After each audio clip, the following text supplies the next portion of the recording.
እኛ ቤት መኝታ ቤት ውስጥ ማዘር በትልቁ የገብርኤል እንትን አላትና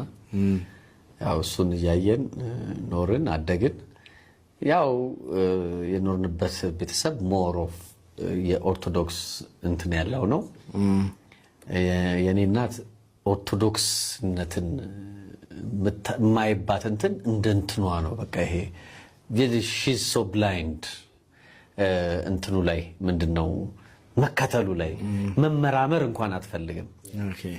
እንደዚህና ብዙ ጊዜ እንደዚህ ነገር ሳስብ እሷን ነው ማሰባት ቤተሰብን ነው ታስበውና ያንን ሪስፔክት አደርጋለሁ ያንን ሪስፔክት ከማድረግ አንፃር ያው ገብርኤል በጣም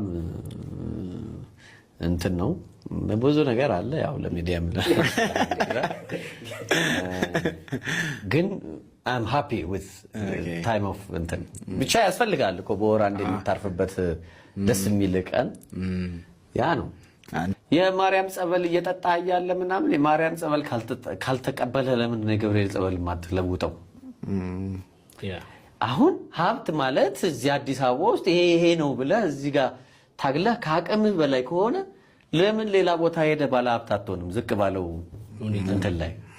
ገብቷል አይደል it's a way የማይንድ ሴት ጉዳይ ነው የሚሆነው ማለት ነው ስለዚህ ሀብት ለምሳሌ የምትበላው ምግብ ነው አንድ የምትለብሰው ልብስ ነው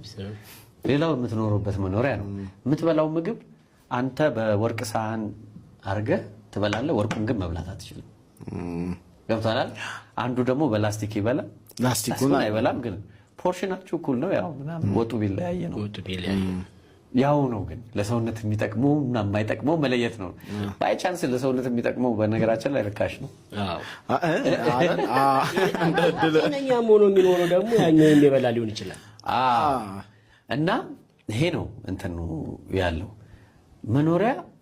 በወርቅ የተገጠገጠ ዙፋን ምንድነው ካባ ልትለብስ ትችላለህ አንዱ ደግሞ ላስቲክ ማዳበሪያ ለብሶ መንገድ ላይ ሊኖር ይችላል ሁለቱም ሀፍረተ ስጋቸውን የሸፈኑት ሁለቱም ከብርድ ነው የተከላከሉት ራሳቸው ገዛው በሀብት ደረጃ ስታይው ሁለቱም ፈንክሽን አድርገዋል አንዱ 9 መኝታ ቤት ሊኖረው ይችላል አንዱ ደግሞ ሸራ ቤት ሊኖረው ይችላል 9 መኝታ ቤት ውስጥ በአንድ ሌሊት ሊያድር አይችልም ገዛው ያው ነዛ አሁን ምን ጥያቄ አድርገን አስቀምጠን ነበር መሰለ ቀድመ መለስክልን እንጂ ሀብት ላንተ ምንድነው ብለን ልንጠይቅ ቀጥሎ እያሰብን ነው እየመለስክልን ያለውና አሁን የምትለው ሀብት ማለት ይሄ ካከማቸኸው ከምናምን በላይ ለህይወት አንተ የምትሰጠው ትርጉም ነው ያልከን ነው